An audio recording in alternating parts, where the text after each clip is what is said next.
Hello everyone, welcome to my online video channel.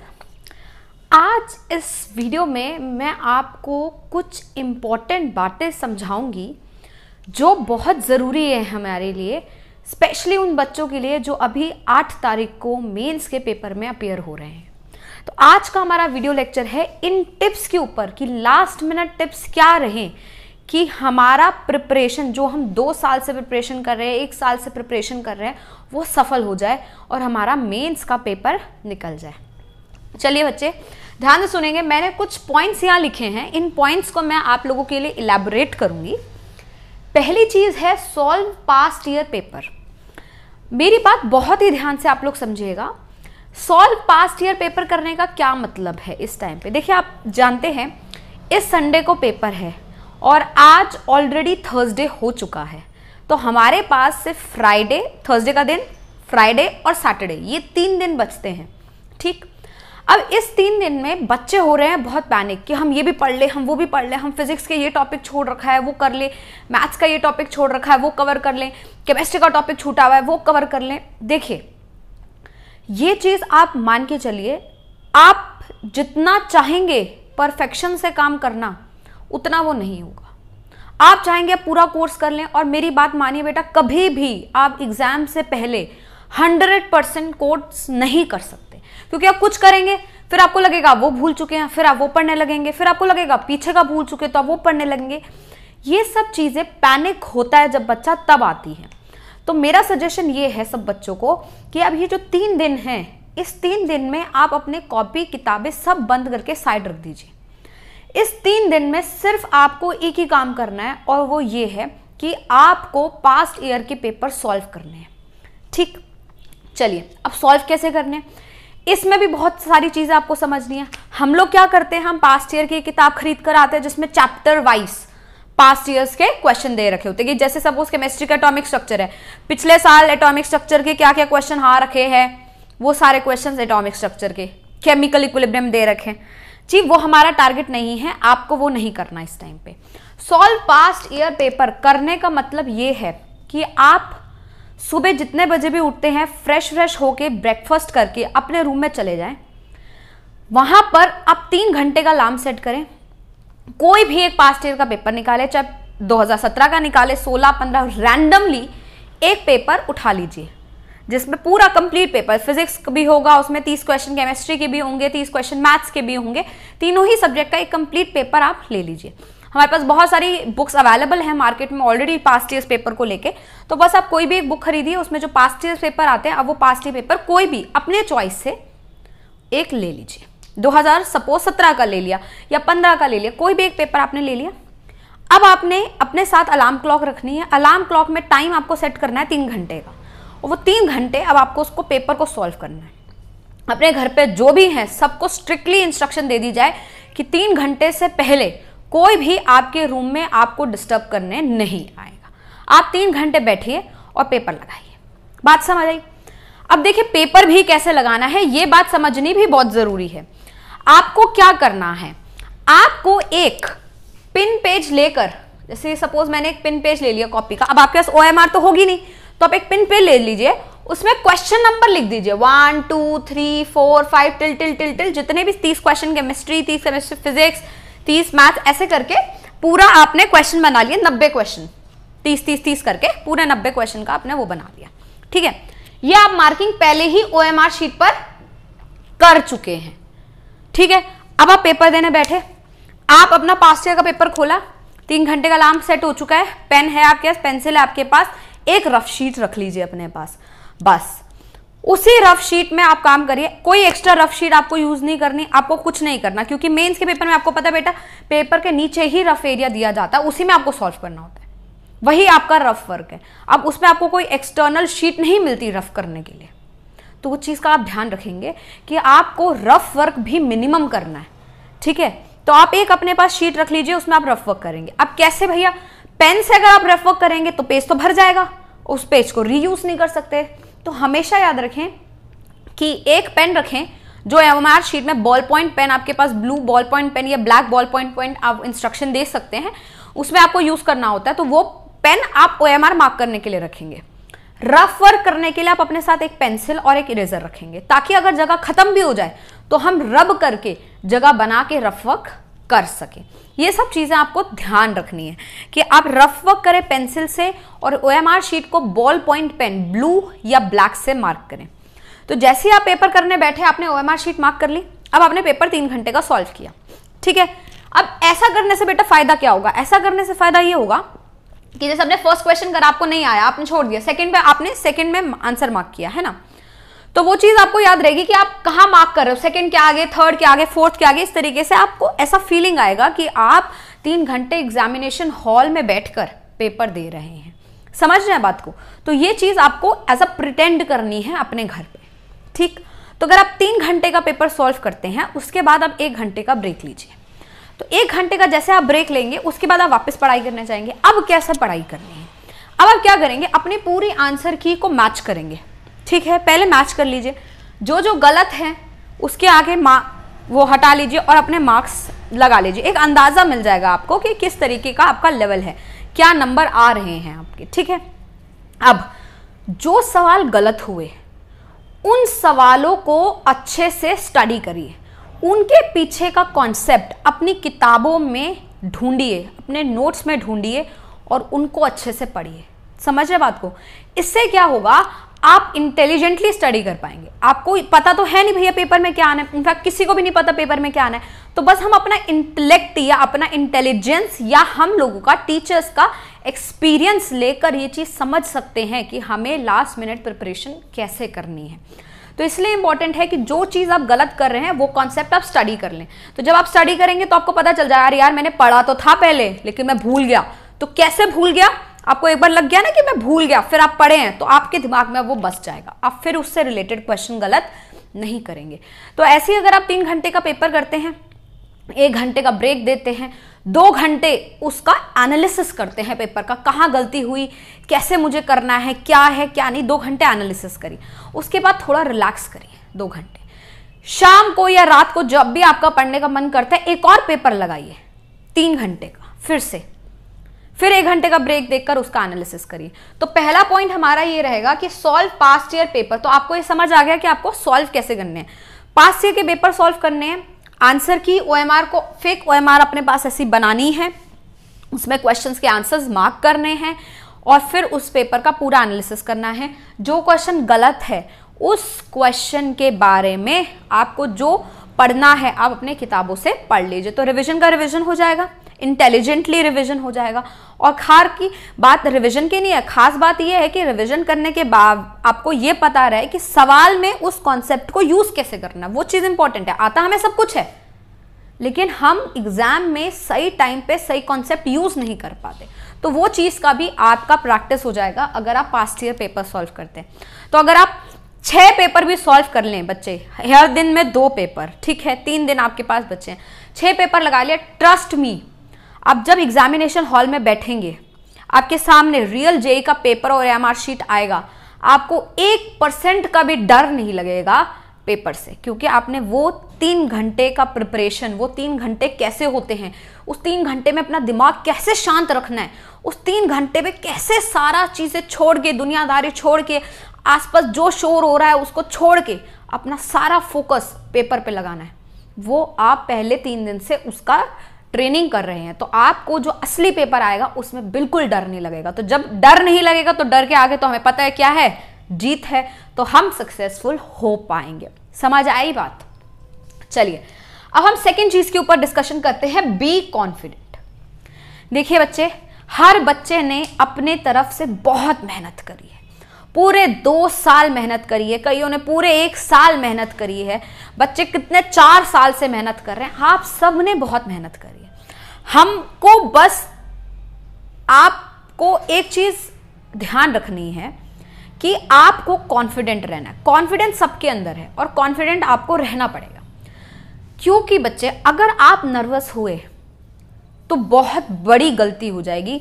आपके 2 साल की मेहनत, आपके मम्मी पापा का पेशेंस, उनका मनी जितना आपके ऊपर स्पेंड हुआ है, सब कुछ, आपकी उम्मीदें सब धरी की धरी रह जाएंगी।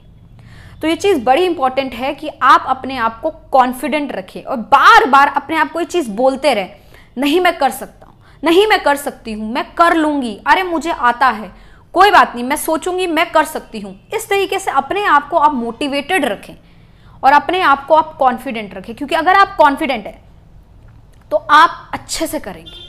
मेरी बात बहुत ध्यान से सुनना बेटा, मैं कॉन्फिडेंट होने की बात कर रही हूं, ओवर कॉन्फिडेंट की बात नहीं कर रही।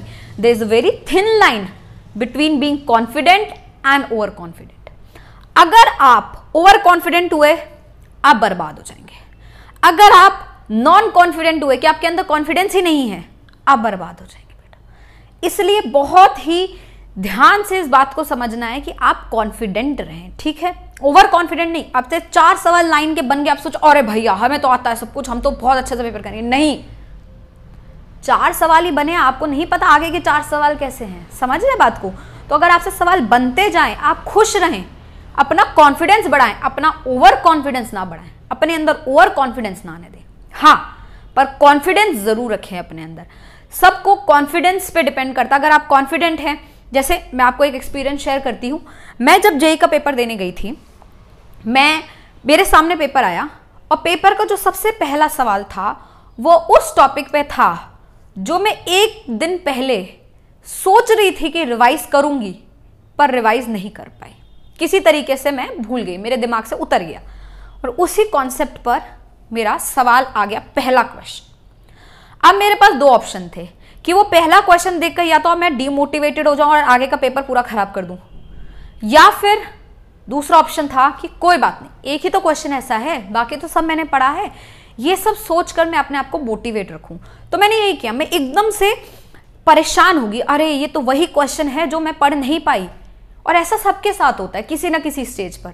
तो मैंने क्या किया, उस टाइम अपना पेपर बंद किया, अपनी आंख बंद करी और सिर्फ अपने आप को ये बोला, नहीं कोई बात नहीं, रिवाइज ही तो नहीं करा था, पर ऐसा तो नहीं कि पढ़ा नहीं है, 2 साल पढ़ा तो है, तो मुझे आता तो है, बस थोड़ा सा टाइम लगेगा मुझे सोचने पे, पर मैं कर लूंगी, अरे नहीं मैं कर लूंगी। मैंने ऐसे सोचा और बस क्वेश्चन किया, अच्छा हुआ, कॉन्फिडेंस बिल्डअप होता रहा और मेरा पेपर पूरा क्लियर हो गया। उसी का नतीजा ये है कि मैं आईआईटी दिल्ली में पहुंच पाई और मैं आईआईटी दिल्ली जैसे टाइटल को महसूस कर पाई, उसकी खुशी महसूस कर पाई कि कितनी खुशी होती है जब आपको आईआईटी मिल जाता है, जब आपका ड्रीम कॉलेज आपको मिल जाता है। तो वही चीज मैं आपको बता रही हूँ बच्चे, be confident, don't be over confident, but please be confident. नहीं समझ आया, नहीं रिवाइज करा, कोई बात नहीं, एक ही सवाल है ना। आपसे ऐसा तो नहीं है कि आपके पास दिमाग नहीं है, ऐसा तो नहीं आपने कभी नहीं पढ़ा, पढ़ा है कभी ना कभी, कोई बात नहीं, उसको फॉर अ वाइल के लिए छोड़ दो, बाद में टाइम बचेगा तो उसके ऊपर सोच लेंगे। ऐसा अपने आप को समझाइए, इससे आपका कॉन्फिडेंस बिल्डअप रहेगा। बात समझ आई? तो ये हो गया हमारा सेकेंड पॉइंट कि आपको कॉन्फिडेंट रहना है। Very good. थर्ड चीज है OMR मार्किंग। ये चीज बेटा बहुत इंपॉर्टेंट है, OMR मार्किंग बहुत इंपॉर्टेंट है। क्या OMR मार्किंग में हम लोग गलती करते हैं? हम लोग क्या करते हैं, अपना क्वेश्चन सॉल्व करते हैं और आंसर क्वेश्चन पेपर में ही मार्क कर देते हैं। सॉल्व किया, क्वेश्चन पेपर में मार्क कर दिया और सोचते हैं लास्ट के 15 मिनट में OMR पे मार्क करेंगे। ऐसी गलती आप लोगों को भूल कर भी नहीं करनी, बिल्कुल नहीं करनी, स्ट्रिक्टली नहीं करनी, किसी भी हालत में नहीं करनी। ऐसा क्यों नहीं करना? होता क्या है, हमसे सवाल बन रहे हैं, हम क्वेश्चन पेपर में मार्क कर दिए, हम बहुत खुश आ रहे, पेपर बहुत अच्छा हो जाएगा, अरे तो हमें सब सवाल बन रहे हैं, सब सही हो रहा है। लेकिन हम ये भूल जाते हैं मोमेंट के लिए कि हमने सवाल मार्क करे हैं क्वेश्चन पेपर पे और हमारा इवैल्यूएशन क्वेश्चन पेपर से नहीं OMR शीट से होगा। जब तक OMR शीट पे आपने कुछ नहीं मार्क करा, आपने हमारे लिए इन द सेंस एग्जामिनर के लिए कुछ नहीं किया। चाहे आपको कितना भी आता है, लेकिन एग्जामिनर यही सोचेगा कि आपने कुछ नहीं किया। इसलिए जो सवाल आप बना रहे हैं साथ साथ OMR में फिल करें, ठीक है। हमें बहुत बच्चों को ये ऐसा मिथ सा लगता है कि साथ साथ फिल करेंगे तो टाइम वेस्ट होगा। नहीं, ये टाइम वेस्ट नहीं है, ये इंटेलिजेंटली वर्क करना है। क्योंकि अगर एक पेपर में 100% बच्चे बैठते हैं ना बेटा, उसमें से 60% बच्चे यही गलती करते हैं कि वो OMR लास्ट में मार्क करते हैं। तो तो अगर आप उन 60% में से आगे, आपकी कहानी वही खत्म हो जाती है बेटा। क्यों? क्योंकि लास्ट में क्या होता है, हफड़ा दफड़ी मस्ती है। एग्जामिनर बोलेगा 2 मिनट्स लेफ्ट, 5 मिनट्स लेफ्ट, और आपको लगेगा अरे मैंने तो OMR मार्क नहीं करी, मैं OMR मार्क करने लगूंगा। कभी होता है कि भाई पेन नहीं चल रहा, कभी कुछ हो गया, कभी क्या है कि आपने एक क्वेश्चन गलत मार्क कर दिया, 2 आपने सॉल्व नहीं किया था, 3 का आंसर आपने 2 में मार्क कर दिया, पूरी सीरीज आपकी गलत हो गई। और वहां पर कोई भी किसी भी तरीके का करेक्शन OMR शीट में अलाउड नहीं है। इसलिए बहुत जरूरी है कि अगर आपने सेकंड क्वेश्चन नहीं सॉल्व किया तो सेकंड क्वेश्चन की जगह छोड़ दो OMR में। थर्ड क्वेश्चन सॉल्व कर लिया, थर्ड का आंसर निकाला, साथ में OMR में मार्क करें, तो साथ जब हम मार्क करेंगे हमें याद रहेगा कि थर्ड का आंसर हमें थर्ड में ही मार्क करना है, 35th का आंसर हमें 35th में मार्क करना है, इस तरीके से। तो बहुत इंपॉर्टेंट चीज है बेटा कि आप OMR को लास्ट में मार्क ना करें, OMR को साथ में मार्क करें, क्योंकि आप उन 60% बच्चों में से नहीं आना चाहेंगे जो ये गलती करते हैं। बात समझ आई? को OMR की गलती नहीं करनी। बात समझ आई? चलिए, नेक्स्ट चीज है टाइम मैनेजमेंट। जब बच्चे आपके पास सवाल लाएं, फिजिक्स, केमिस्ट्री, मैथ्स, हर बच्चे का कोई ना कोई एक सब्जेक्ट ऐसा रहता है जो उसका स्ट्रेंथ होता है, कोई ना कोई सब्जेक्ट एक ऐसा रहता है जो उसको लगता है कि थोड़ा सा मेरा वीक है। तो स्ट्रैटेजी क्या है, आप अपने स्ट्रेंथ वाले सब्जेक्ट को उठाइए, सवाल लगाने शुरू करिए। आप पहले उन सवालों को लगाइए जो बिना किसी कैलकुलेशन के, फैक्चुअली या फिर छोटी मोटी कैलकुलेशन के थ्रू फटाफट हो सकते हैं। ठीक, ऐसे क्वेश्चंस आपने मार्क कर लिए।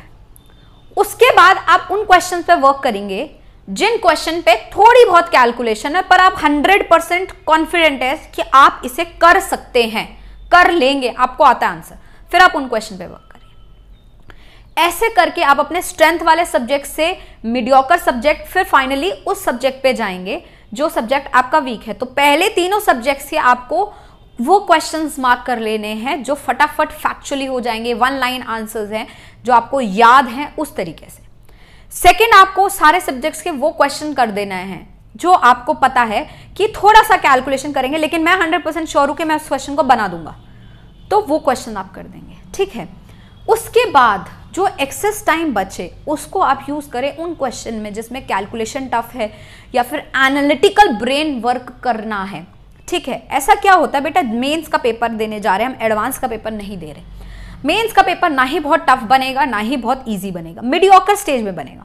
और मीडियोकर में भी उसमें क्या करेगा, वो हर सब्जेक्ट में 3 या 4 सवाल ऐसे डालेगा जो अच्छे होंगे, जो थोड़ा एनालिटिकल सोच वाले होंगे, बाकी सवाल आसान होंगे। तो अगर आप हर सब्जेक्ट के वो 3-4 सवाल छोड़ दो, बाकी अच्छे से भी कर लो, सिलेक्शन तो आपका तब भी हो जाना है, सिलेक्शन तो पक्का हो गया। तो सिलेक्शन पहले पक्का कर लो, फिर जो टाइम बचे उसमें अपना रैंक प्रमोशन पे वर्क करो, उन सब क्वेश्चंस पे वर्क करो जो क्वेश्चन टाइम कंज्यूमिंग है या थिंकिंग एबिलिटी पे बेस्ड है, थोड़े डिफिकल्ट है पर आप कर सकते हैं, तो उन पे वर्क करें। उस हिसाब से आप अपने टाइम को मैनेज कर पाएंगे कि 3 घंटा का पेपर एटलीस्ट आपको 15 मिनट पहले कर लेना है, ताकि लास्ट के 15 मिनट आप थोड़ा सा अपन और ऊपर से रिवाइज कर लें। तो ये चीज़ बड़ी इंपॉर्टेंट है कि आपको वर्क कैसे करना। तो time management is also very important, right. अगर हम एक सवाल पे ज़रूरत से ज़्यादा टाइम दे देंगे तो हमारी कहानी खराब हो जाएगी, क्योंकि हमारे पास टाइम लिमिटेड है और सवाल भी लिमिटेड है, और हमें मैक्सिमम सवाल उस टाइम पे सॉल्व करने हैं अपने सिलेक्शन पक्का करने के लिए। तो पहले आप मैक्सिमम तरीके के क्वेश्चन सॉल्व करने की कोशिश करें, फिर जो टाइम बच जाए उसमें आप उन क्वेश्चंस पे वर्क करें जो कि थोड़े से डिफिकल्ट है। ठीक है, चलिए नेक्स्ट है proper sleep 1 day before exam. बेटा बड़ा ही इंपॉर्टेंट चीज है, एक दिन पहले बहुत पैनिक होता है बच्चा, बहुत परेशान होता है, परेशान नहीं रखना, पूरी नींद लेनी है। कहीं ऐसा ना हो कि पेपर में आप नींद में पड़ जाओ, पेपर गलत हो जाए। तो पेपर से पहले 2 दिन 3 दिन पहले आप रगड़ लें अपने आप को, लेकिन पेपर से 1 दिन पहले आप अच्छे से प्रॉपर तरीके से साउंड स्लीप लें, तभी आपका पेपर सही हो पाएगा। लास्ट है have faith in God and yourself. बस अपने अंदर कॉन्फिडेंस रखें कि आप कर सकते हैं, ऊपर वाले का पर भरोसा रखें कि भगवान हमें अच्छा रास्ता दिखाएगा, हमारी दृष्टि अच्छी रखेगा, हम अच्छे से पेपर करेंगे।